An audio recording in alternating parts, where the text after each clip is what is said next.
Get lost and stay gone, my father roared. They cast me out for quitting law school. Unbeknownst to them, I possessed a $30 million fortune. Can you imagine being told to get out of your own home by your own father with nothing but a single suitcase and $200 to your name? Because that's exactly what happened to me just 3 short years ago. And today? Well, today I'm sipping coffee on the balcony of my multi-million-dollar Malibu mansion, watching the sun rise over the Pacific. Seriously, who writes this stuff?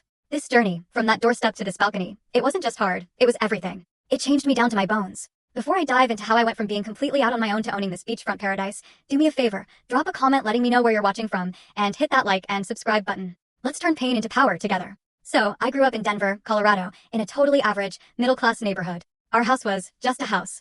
Nothing special. For bedrooms, faded blue siding, a yard just big enough for a swing set. But for my father, Frank Blackwood, that house wasn't just his home. It was a constant, screaming reminder of his perceived failures. He always dreamed bigger, talked bigger, and somehow, it was always everyone else's fault when reality didn't magically line up with his grandiose expectations. Dad was a sales manager. He wasn't terrible at his job, but he wasn't exceptional either. And that mediocrity, it ate at him. Every single day. He was a pressure cooker of resentment, just waiting to explode on anyone nearby. And yeah, that usually meant me. He'd walk through the door, yank his tie loose, and immediately find something to pick apart. The house wasn't clean enough. Dinner wasn't ready on time. My grades, oh my grades, were never perfect enough. Stephanie, he'd say, holding up my report card, scrutinizing a 98% on a calculus test. What happened to the other 2 points? Never mind that I had the highest score in the entire class. In Frank Blackwood's house, anything less than absolute, flawless excellence was, well, it was failure. My mother, Grace, she was beautiful in this quiet, understated way. Warm brown eyes that used to crinkle at the corners when she smiled, though those smiles became tragically rare over the years. Mom had been an art teacher before marrying Dad,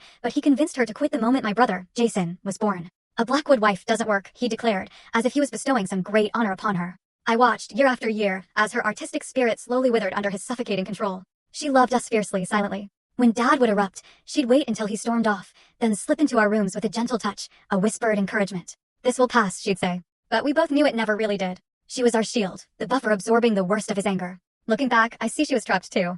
Financially dependent, emotionally manipulated into believing she couldn't survive without him. It was heartbreaking. And then there was my brother, Jason. 2 years older, the undisputed golden child. He played football, got decent grades, and most importantly, he worshipped our father. He followed Dad's blueprint without question. Business degree, corporate job, married his college girlfriend, Heather, before they'd even figured out who they were as people. Dad absolutely beamed with pride at everything Jason did, while somehow finding fault with every single thing I pursued. My escape came when I was 12. My grandmother, Lillian, my mom's mother, and, honestly, the only person who ever dared to stand up to my father, she gave me a refurbished laptop for my birthday. Dad was furious. He called it a distraction from real studies. But Grandma Lillian, she just held her ground. The girl has a mind of her. Full story video added in below.